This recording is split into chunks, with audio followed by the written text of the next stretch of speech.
നിൽക്കുകയാണെങ്കിൽ ആ പൂവൊന്ന് പെറുക്കിയെടുക്കും. വെറുതെ നിൽക്കാന്ന് ആര് പറഞ്ഞു? ആ ചേച്ചി, ഇന്ന് ഞാൻ 2 പുസ്തകം വായിച്ചു തീർത്തു. എന്ത് പുസ്തകം? ഒന്ന് ഇരുട്ടറയിലെ ശവപ്പെട്ടി, പിന്നെ മതി വല്ല ചീത്ത പുസ്തകത്തിന്റെയും പേര് പറയും. അത് നിങ്ങൾക്ക് എങ്ങനെ അറിയാം? എനിക്കറിയാം.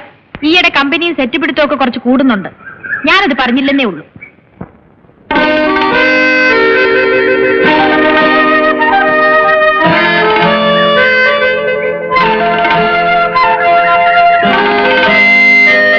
ഒന്ന് നോക്കി നിൽക്കാതെ ഇതൊന്ന് പിറക്കിക്കൂടെ? ആവശ്യമുള്ളവരങ്ങ് എടുത്താ മതി. ഒരു ഗമ. പിന്നെ നിങ്ങൾ പറയുന്നത് അനുസരിക്കാൻ ഞാനാരാ? നിങ്ങളുടെ വേലക്കാരനോ? അല്ല, എന്റെ ഏമാൻ.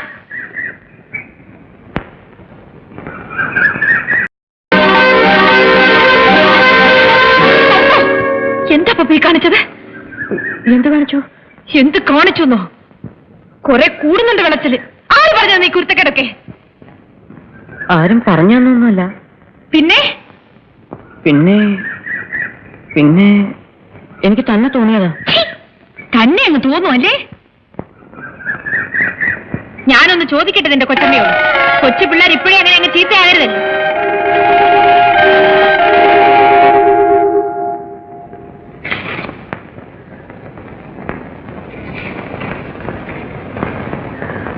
എന്ന് വരുമെന്ന് എഴുതിയിരിക്കുന്നത്? അടുത്ത ആഴ്ച ആള് സ്ഥലത്തെത്തും. പോസ്റ്റ്മാൻ വന്നപ്പോഴേ ഭാരതി ടീച്ചറിന്റെ മുഖത്തെ ഭാവവ്യത്യാസങ്ങൾ ഞാൻ നോക്കുകയായിരുന്നു. ആട്ടെ, കൃഷ്ണനായർ എന്ന് വരുമെന്നാ എഴുതിക്കുന്നത്? തീയതി എഴുതിയിട്ടില്ല. ഭാരതിക്ക് വെക്കേഷൻ തുടങ്ങിയ പിന്നെ കൃഷ്ണനായർക്ക് അവിടെ ഇരിപ്പറയ്ക്കുവോ? പട്ടാളക്കാരന്റെ ഭാര്യയായുള്ള പാടുവല്ലോ ചേച്ചിക്കറിയാവോ? അതാണ് ഞാൻ പറയുന്നത്. പട്ടാളക്കാര് കല്യാണം കഴിക്കാനേ പാടില്ല. ആണ്ടിൽ 2 മാസമല്ലേ ഉള്ളൂ ദാമ്പത്യം. ബാക്കി 10 മാസവും കാത്തിരിപ്പല്ലയോ. അതുകൊണ്ടായിരിക്കും മാമൻ കല്യാണം കഴിക്കാതെ അങ്ങ് നിന്നു പോയത്. പിന്നല്ലാതെ നോക്കിയേ, പണ്ട് ഞാൻ ബർമയിലായിരുന്ന കാലം. അന്ന് ഇതുപോലൊന്നുമല്ല. ഒരു 10-25 വയസ്സ് പ്രായം. ഷർട്ട്സും ടീഷർട്ടും ഒക്കെ ഇട്ട് ഒരു ഈവനിങ് വാക്ക് ഉണ്ട്. അതാണ് എന്റെ പ്രാക്ടീസ്. അങ്ങനെ നടന്നുകൊണ്ടിരിക്കുന്ന അവസരത്തിൽ വന്നു എനിക്കൊരു സംബന്ധാലോചന. അവിടുത്തെ രാജകുമാരി ആയിരിക്കും ആലോചിച്ചുകൊണ്ട് വന്നത്. ഒന്ന് നിർത്തന്റെ ഉടപ്പറന്നവനെ ഈ പുളുവടി. ദേ അവിടെ ആരാണ്ടൊക്കെ കാണാൻ വന്നിരിക്കുന്നു. ഞാൻ ഉടപ്പറന്നവനെ എവിടെയൊക്കെ തിരക്കിയെന്നറിയാമോ? ചേടാ, നീ പറയാനെങ്ങനെ ഞാൻ അറിയുന്നേ? ആ, നീ കൂടെ ട്രെയിനിൽ കയറിക്കോ.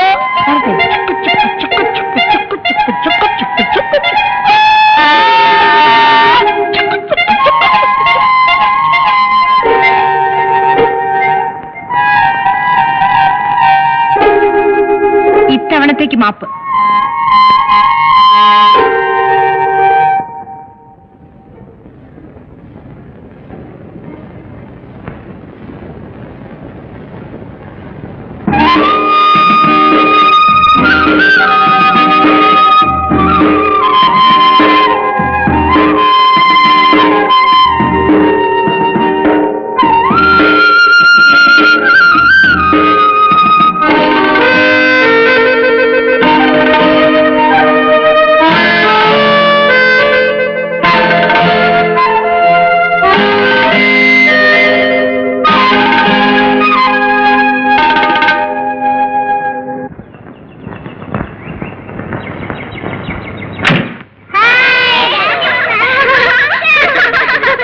വണ്ടി 1 മണിക്കൂർ ലേറ്റ്. താമസിച്ചപ്പോഴേ ഞങ്ങളത് പറഞ്ഞു. അയ്യോ, അങ്ങനെ ഇന്നത്തെ വണ്ടി നാളെ മറ്റന്നാളെ അങ്ങോട്ട് വളരുന്നില്ലല്ലോ. കഴിഞ്ഞ കൊല്ലം ഞാൻ വന്നപ്പോൾ ഇത്രയും തന്നെ ഉണ്ട്. പിന്നെ അവള് സാരി കൊടുത്തോണ്ട് നിൽക്കണോ? അപ്പൊ ഞാൻ വരട്ടെ. അമിതാഹാരമേ ശരീരം മുറ്റുഹ എന്നാണ് ശാസ്ത്രം.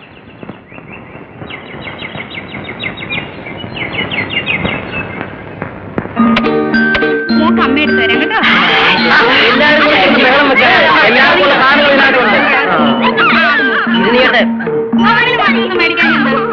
എന്നാ ഒരു കാര്യം ചെയ്യാം, ഈ സാധനങ്ങളൊക്കെ ഇവർക്ക് പെട്ടിക്കോവുന്നത് എന്താ? എന്നാ നിങ്ങളൊരു കാര്യം ചെയ്യും, സാധനങ്ങൾ നിങ്ങൾ തന്നെത്താൻ എടുത്തോ, അവസാനം കൂടിപ്പോയി കുറഞ്ഞു പോയി എന്ന് പറയരുത്. ഇനി താടി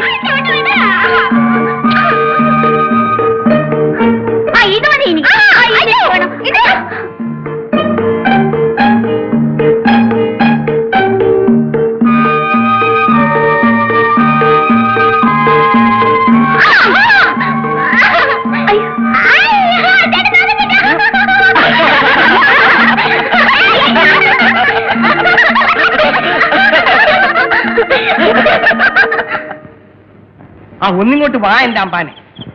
അമ്പാന്റെ മനസ്സിൽ എന്തോ വിഷമോ. എന്താണെന്ന് പറ. ഒന്നുമില്ല. അത് ചുമ്മാ പടായി.